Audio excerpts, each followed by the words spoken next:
Good morning, I'm Alan Barrell. I'm the Firearms Licensing and Liaison Manager for the National Gamekeepers Organisation. There is currently a government consultation taking place on the question of removing moderators, sound moderators, from firearms certificates.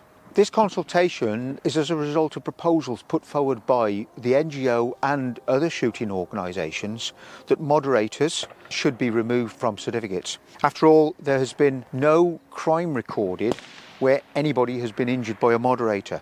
Having said that, if I were to hit you over the head with that might be a different matter. At the moment, moderators have to be listed separately on firearms certificates. That's under Section 51 of the Firearms Act.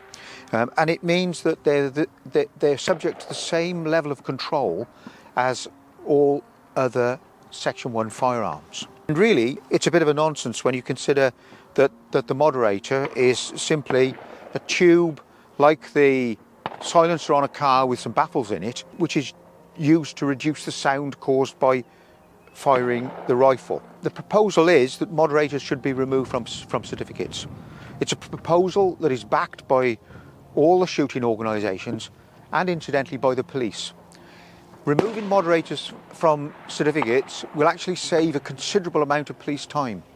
Almost a third of all entries on firearm certificates relate to moderators. So if the police haven't got to deal with those, then clearly they've got less work to do, and we can perhaps expect a better performance from some forces.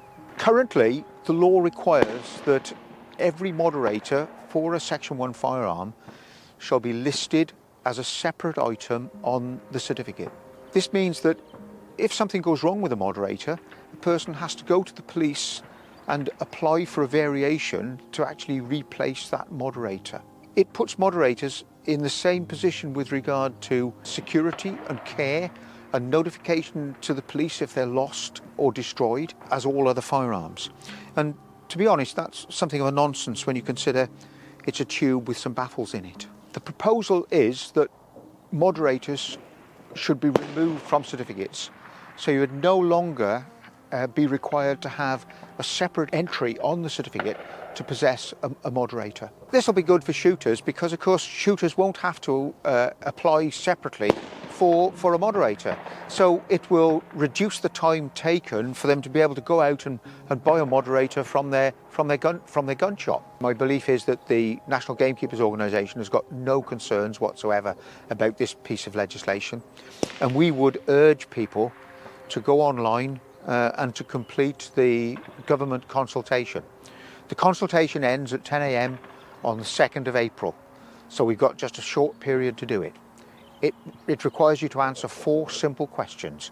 Spend a couple of minutes. Do it, please.